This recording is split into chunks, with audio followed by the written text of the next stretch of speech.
Pensemos por un momento en estar en la cima absoluta del mundo. O sea, imaginemos a alguien que es el heredero indiscutible de un imperio global inmenso. Claro, alguien que tiene absolutamente todo a su favor. Exacto. Adorado por todos, ya digo, a tan solo unas horas de asumir el control total. Pero justo el día de la coronación, por un capricho político y una promesa ajena que se hizo hace años, todo ese poder se esfuma. Se lo arrebatan por completo. Sí, y lo reemplazan con una orden de exilio. O sea, le exigen abandonar la riqueza, el estatus, la comodidad total, para irse a vivir a un bosque peligroso durante 14 años. Una locura para cualquier estándar, ¿no? Totalmente. Y la reacción lógica, humana, la que todos esperaríamos, sería la furia, una rebelión o al menos una batalla legal interminable para recuperar lo suyo. Lo mínimo queríamos cualquiera de nosotros. Pues sí. Pero, ¿qué pasaría si la respuesta a esa injusticia colosal fuera, simplemente sonreír, aceptar el exilio con gracia y marcharse sin mirar atrás? Es que esa es precisamente la prueba de fuego que separa a los líderes ordinarios de, digamos, los arquetipos absolutos de la perfección. Renunciar a todo cuando no tienes nada, pues, es fácil. Claro, no pierdes nada. Exacto. Pero renunciar a la opulencia máxima en el instante exacto en que la alcanzas, eso revela verdaderamente la esencia de un individuo. Y hoy vamos a explorar la anatomía de esa perfección en este análisis a fondo. Nuestro objetivo es extraer lecciones súper profundas sobre el deber, el desapego y la rectitud humana, usando textos védicos monumentales. Son fuentes increíbles. Lo son.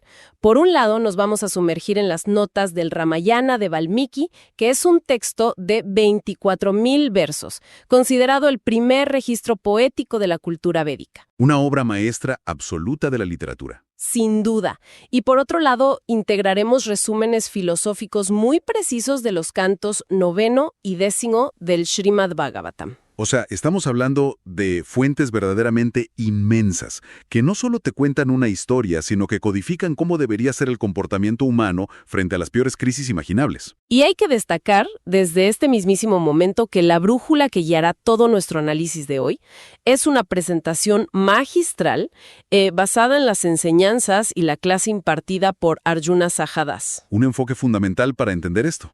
Totalmente. Su estructura es la que nos va a permitir conectar estos textos milenarios con nuestra realidad, porque el protagonista Ramachandra no es no solo un personaje literario. Según la teología védica, es la 7ª encarnación de Krishna. Apareciendo en Treta Yuga, que es un detalle clave. Sí, que, para dar contexto a la audiencia, es una era cósmica donde la virtud y la pureza ya empezaban a declinar en el universo. O sea, su misión de restaurar el orden era crítica. A él se le conoce como Maryada Purushottam, el ser humano perfecto. El de estándar máximo. Pero la gran incógnita es, ¿qué significa realmente ser perfecto cuando enfrentas un destierro injusto? El secuestro de tu esposa y, encima, una guerra monumental. Bueno, vamos a desempacar esto. Para comprender de verdad la magnitud de las acciones de Ramachandra, primero tenemos que entender su naturaleza, que es diametralmente opuesta a lo que muchos asocian con la divinidad en la India. ¿A qué te refieres exactamente? Bueno, Rama nace después de que el rey Dasharat, el soberano de Ayodhya, hace un sacrificio de fuego muy elaborado porque no tenía herederos.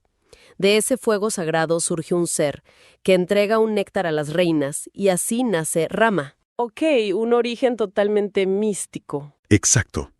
Pero si lo contrastamos con Krishna, que aparece en una era posterior, Krishna tiene una figura de, digamos, pasatiempos desbordantes, es juguetón y a veces rompe las reglas formales por amor a sus devotos. Claro, es más flexible, por así decirlo. Exactamente. Rama es la antítesis de esa flexibilidad. Es la encarnación del rigor moral absoluto. Él es el avatar del Dharma. O sea, su propósito central es encarnar el cumplimiento súper estricto del deber, la responsabilidad inquebrantable y seguir las reglas de la sociedad al pie de la letra. ¡Wow! Rama actúa como el hijo perfecto, el estudiante perfecto, el gobernante perfecto. Toda su vida es un manual viviente sobre cómo sostener el orden cósmico mediante el comportamiento humano. Y la verdadera prueba de ese Dharma llega con el evento catalizador que mencionamos al principio, la gran promesa. La promesa que desata todo. Sí, porque resulta que, años atrás, el rey Dasharat, en un momento vulnerable en una batalla, le promete a su otra esposa, su madrastra Kaikei, un par de favores que ella podía cobrar cuando quisiera. Un cheque en blanco, básicamente. Exacto. Y justo la víspera de la coronación de Rama, la madrastra, manipulada por una sirvienta, exige que su propio hijo, Bharata, sea coronado y que Rama sea desterrado al bosque por 14 años. Y aquí es donde la reacción de Rama establece el paradigma histórico. Porque no pelea, ¿verdad? No, para nada. No convoca a sus generales. No argumenta que una promesa vieja y verbal no debería arruinar el futuro del imperio. Inmediatamente se quita sus ropas de seda, se viste con cortezas de árbol y se prepara para irse. Literalmente en ese instante. Sí, con el único objetivo de proteger el honor y la palabra que había dado su padre. Es que, trayendo esto a un contexto moderno, es un nivel de obediencia que simplemente no computa. O sea, imagínate que el heredero de un imperio tecnológico multimillonario, en el pico de su carrera, el día de asumir la presidencia ejecutiva, renuncia a todo. Sí, cede sus acciones y se va. Exacto. Transfiere las acciones, deja sus mansiones y se va a vivir pacíficamente a una cabaña sin electricidad, solo porque su padre hizo un acuerdo verbal cuestionable hace 10 años. Va en contra de nuestro instinto de supervivencia. Lo fascinante aquí es cómo los textos, sobre todo el Srimad Bhagavatam, explican la mecánica interna de esta decisión. No es que él sufra la derrota apretando los dientes, ¿sabes? No lo hace con resentimiento oculto. Para nada. Actúa exactamente como un alma liberada. Y un alma liberada es alguien cuya conciencia está tan anclada en la verdad absoluta que las cosas materiales no lo perturban en lo más mínimo. O sea, le da igual el trono o el bosque. Literalmente. En ese estado de conciencia, un trono de oro y una esterilla de paja en el suelo tienen el mismo valor.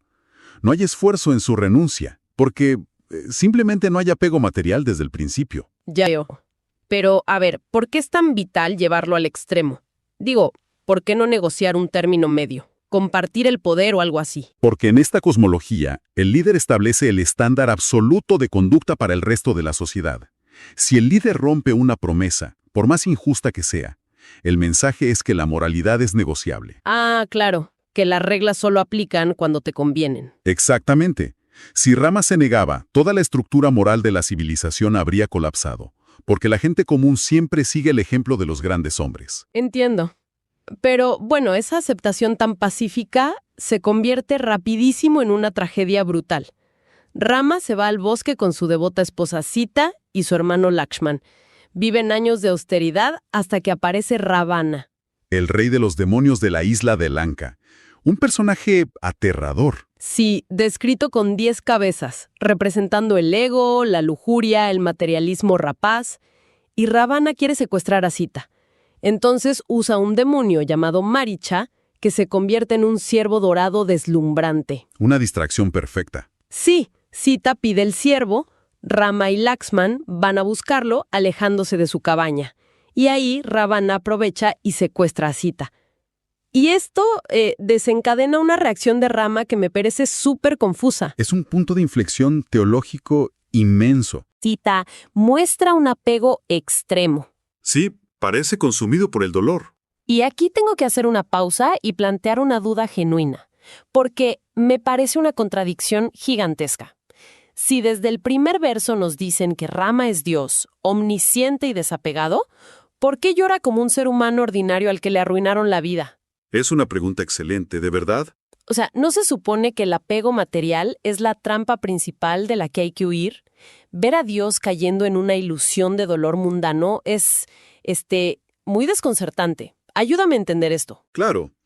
Y el Srimad Bhagavatam aborda esta aparente caída en la ilusión con una profundidad increíble.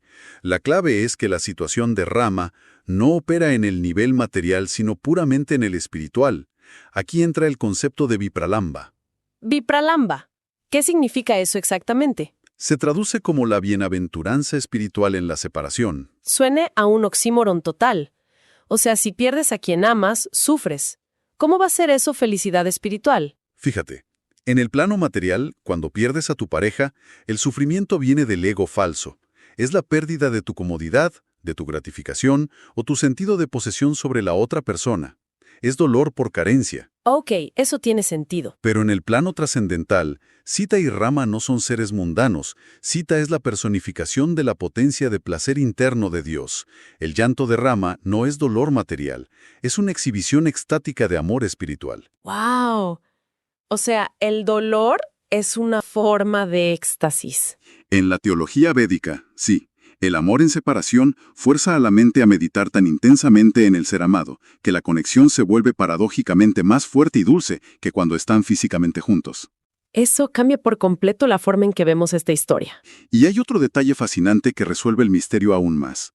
Es el concepto de la Maya Sita, la cita ilusoria. Espera, ¿ilusoria? Sí. Los textos revelan que la verdadera Sita, siendo la diosa de la fortuna y la energía espiritual pura, jamás podría ser tocada por un ser impulsado por la lujuria como Ravana. Es cósmicamente imposible. Entonces, a ver, ¿a quién secuestró Ravana? A un holograma cósmico. ¿En serio? Literalmente. Antes del secuestro, la energía material generó una copia exacta, una sombra de Sita. La verdadera Sita fue ocultada. Ravana secuestró una ilusión, creyendo que tenía a la diosa, y eso selló su propia destrucción.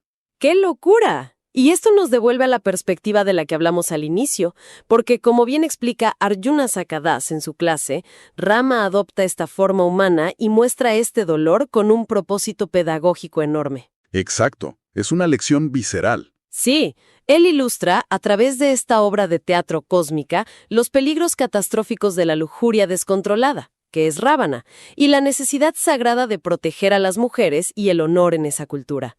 Nos está enseñando a nosotros. Y esa instrucción pasa rápidamente de la tristeza a la acción pura, porque Rama no se queda paralizado llorando.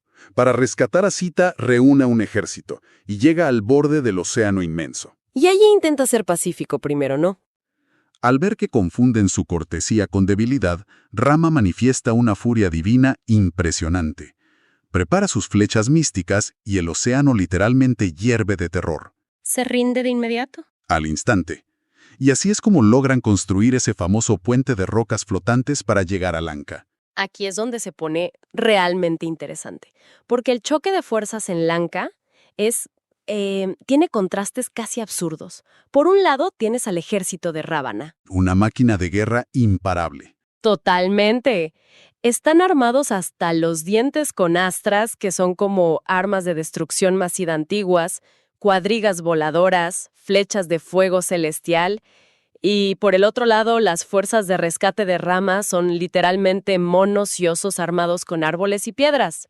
Es David contra Goliat, pero a escala cósmica. Sí. Desde una táctica puramente militar, Ravana tenía una ventaja tecnológica aplastante.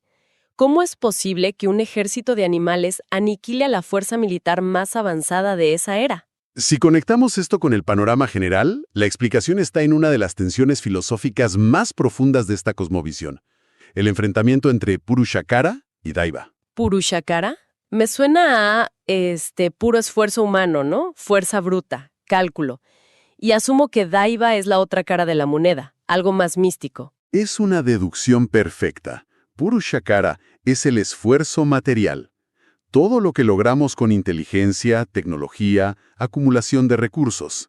Ravana es la encarnación suprema de eso. El materialismo ateo en su máxima expresión. Exacto, la creencia de que el universo es materia para explotar y que con suficiente poder de fuego puedes doblegar incluso a Dios. Daiva, en cambio, es la voluntad cósmica, la gracia divina que actúa cuando estás en armonía con el Dharma. O sea, ¿la victoria de los monos no fue un error táctico de Ravana? ¿Fue la victoria aplastante de Daiva sobre Purushakara? Indiscutiblemente. Ver monos destruyendo demonios acorazados con simples ramas ilustra que el poder material, por más destructivo que sea, es inútil si va en contra de las leyes del universo. Ravana cayó porque violó el Dharma, estaba cegado por su ego. Y esa lección sobre el Dharma resalta muchísimo en los momentos finales, ¿verdad? Cuando Rama finalmente mata a Ravana con el arma de Brahma, su reacción es asombrosa. No hay celebración burlona, no arrastra el cuerpo. Para nada, muestra un respeto absoluto. Llama a Vibhishana, el hermano piadoso de Rama, y le ordena explícitamente que le haga los ritos funerarios más honorables a su enemigo caído. Esa instrucción revela la naturaleza última de la justicia védica. Es una misericordia incomprensible desde nuestra visión mundana. Ravana secuestró a su esposa, causó una guerra devastadora y aún así Rama no actúa desde la venganza. Se asegura de que el alma de Rama tenga paz. Sí, que reciba los ritos para no quedar vagando y tenga la oportunidad de redención. El Dharma no busca la aniquilación rencorosa, sino restaurar el equilibrio. Ese nivel de ecuanimidad es, wow. Te hace preguntarte si alguien nace con esa rectitud o si se cultiva. Porque si miramos el 9º canto del Srimad Bhagavatam, detallan todo el linaje de Rama, su ascendencia.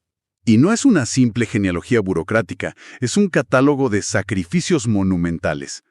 La dinastía solar de donde viene Rama está llena de reyes que vivían para hacer sacrificios por otros, no para su gratificación. El ejemplo de Bhagirata es increíble. Las escrituras cuentan que sus antepasados fueron reducidos a cenizas por una maldición. Para liberar sus almas, necesitaba purificarlas con el río Ganges, que estaba en los planetas celestiales. Un reto imposible. Literalmente. Y él hizo austeridades tan extremas que convenció a la personificación del río de descender y a Shiva de amortiguar el impacto con su cabeza para no destruir la tierra. Todo ese esfuerzo titánico solo por cumplir su deber con sus antepasados. Es una herencia enfocada en el deber implacable. Pero fíjate que hay otra historia en ese mismo linaje que resume el desapego en su forma más pura, la del rey Katvanga. Esa historia es la analogía de urgencia más potente que he escuchado. El rey Katvanga estaba ayudando a los semidioses en una batalla cósmica. Ganan y le ofrecen cualquier bendición material. Y él solo pregunta, ¿cuánto tiempo de vida me queda? Una pregunta súper profunda. Y le dicen que le queda exactamente un muhurta. Un instante brevísimo, un parpadeo.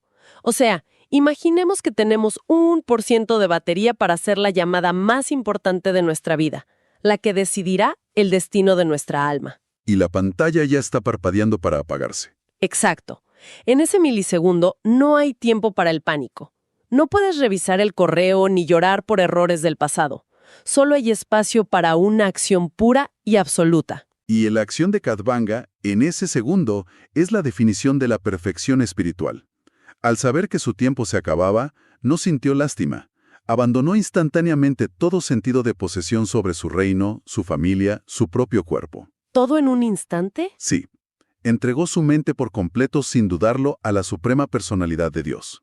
Y en ese único instante de rendición total, alcanzó la liberación espiritual inmediata. Literalmente en un segundo, sin décadas de meditación en una cueva. Lo que nos enseña Katvanga es que la iluminación no es cuestión de tiempo infinito. La barrera es la voluntad. La liberación exige una rendición sincera, soltar el ego entero en un milisegundo. Y esa genética de desapego es lo que Rama heredó. Lo cual nos lleva a la culminación de todo esto. El gran regreso a Ayodhya. Rama vuelve triunfante tras sus 14 años de exilio. Y es ahí donde vemos el impacto real de su pureza en los demás.